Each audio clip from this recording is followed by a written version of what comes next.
Hi guys, this is Taylor Dean. I am also a blogger for Queen Mark Book of Oblivion on overblog.com. If you want to jump over there and check out some of my blogs, that would be great. This is my first ever YouTube video.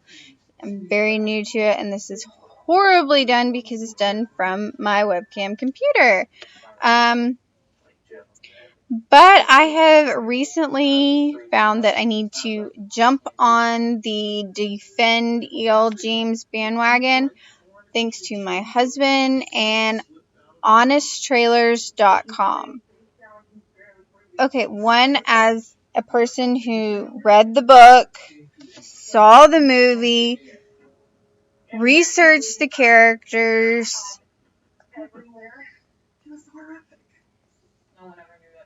by no means was 50 Shades of Grey written poorly at all.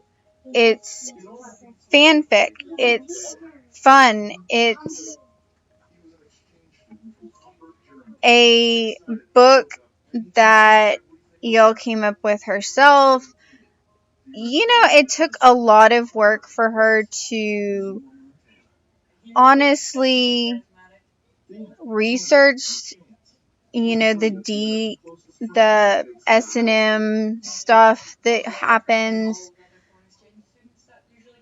And I find it kind of appalling that you all want to literally just completely trash this movie, but then you're sitting here saying, oh, this doesn't make sense and this doesn't make sense. But when you ask the people in real life, have you read the book? Have you, compared the two?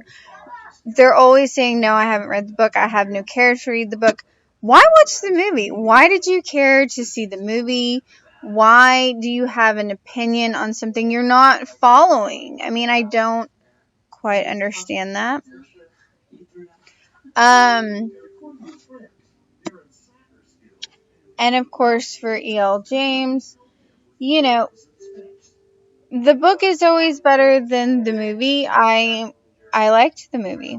It's well done. The characters fit their roles. I can't get mad at that. But what I can get mad at is saying the book was written poorly when you turn around and say, oh, I didn't read the book. Or, oh, I just watched the movie.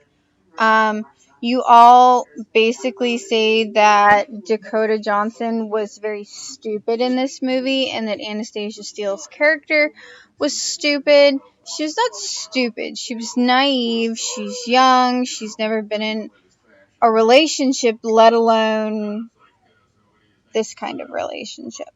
So I don't understand why you come across as that being stupid when really it's just naive. Another thing is, you keep saying, well, if she didn't like it, why didn't she let him do it? And that's not entirely true. She really did like what they were doing. She just didn't realize the extent that he was going to take to play out his role. So if you've ever actually read the book, then you know about Christian's past, which was not portrayed very well in the movie. I didn't write the screenplay. I'm not the director.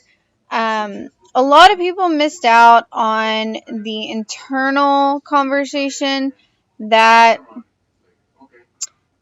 Anastasia had herself. And everyone's always saying, oh, well, you can't have a conversation with yourself. And in reality, you can. I mean, in her mind, she's talking about everything that she's done with him, everything she hasn't done with him, everything she wants to do with him, everything she wants to happen in the relationship, that she wants more. She talks about her feelings for each and every aspect of the movie, every sexual scene that happens has a commentary later from her. But it's all internalized, and without that part in the movie, you miss a lot. And I'm really sorry to all of you who feel like, this movie was horrible and that you wasted your money in seeing it and you would never read this book, or that you can't be a Christian if you read this book, which you can. I don't even get any of that. There's been some odd comments going around about hamsters, about dryers. She literally doesn't make any comparison to any of those things. So I don't know where those came from. But as a blogger, book reviewer, writer myself, I honestly think that before you speak, especially a man, before you open your mouth and insert your foot, please do better research. Don't just watch the movie and have this horrible opinion of it because you didn't take the time to read the book, or you didn't take the time to ask your wife, or whatever you're doing. You need the facts first. E.L. James put her heart and soul in this book, and a lot of fans will tell you that they'll stand up to it. You know, the comments about using the book to be burned or using the book as toilet paper, that is book blasphemy. You don't want me to get on it. That would be like me telling you that I use the Bible as toilet paper because I can't understand the Bible. And it's not that I can't understand it, I'm just not interested in it. The Bible is a book, just like this one, but this is a first-hand account of a story that is made up. People in real life do this type of thing. It takes 2 seconds to get an internet search on this kind of relationship, and who you got your information from, you're seriously wrong, because I myself have researched this kind of writing and this kind of sex play, and it's really easy to find this type of sex play and accounts from actual dominance, actual submissives. You know, it is what it is. Okay, the contract. This is another huge thing that people are having an issue over. She has to work out so many times a day. If you read the book, you know she nulls and voids that. The same with the food. She also null and voids that. She eats her own food. The clothes, turns out when you get into 50 Shades Darker, you get the reason behind the clothes. He buys clothes that she ends up actually wearing to work. She works in kind of like PR and publishing and editing and all that kind of stuff. And so the lifestyle he was giving her was a real one. In the end, when you read book 2, you find out that the contract actually doesn't exist anymore. She can talk to whoever she wants to. And you also learn that the contract isn't actually a real contract. It's simply a baseline. Don't go out there and tell people about my lifestyle. This is between you and me, not between you, me, and the world. So I can see that. I mean, lots of relationships have their ups and downs. This one had their ups and downs as well. It all changes in the next book. But by no means is the book poorly written, or is it poorly researched. It's a very sound book, and she's not a stupid character. She's young, she's naive, and she didn't know what she was getting into. And like I said, there is a second book, so obviously they get back together, guys. She goes back for more. You need to honestly take the time and understand the full concept before you go on YouTube and you bash something so wholeheartedly that you make people take a stand. Because this is a big deal to a lot of people. We waited a really long time for this movie to come out.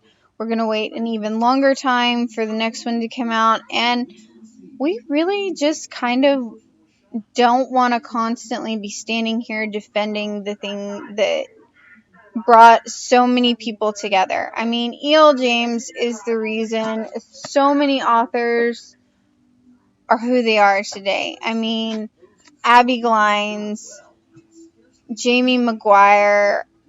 I could go on for days about indie authors who are literally E.L. James paved the yellow brick road for us, and this is only the beginning of indie books. I mean, come on, guys. You can read a porno and we can't say a word, but if we read a book about a guy who wants to spank his girlfriend, tie her up, and have his way with her, we're condemned to hell for it. And that's really wrong. That's not fair. It's just not who we are. I mean,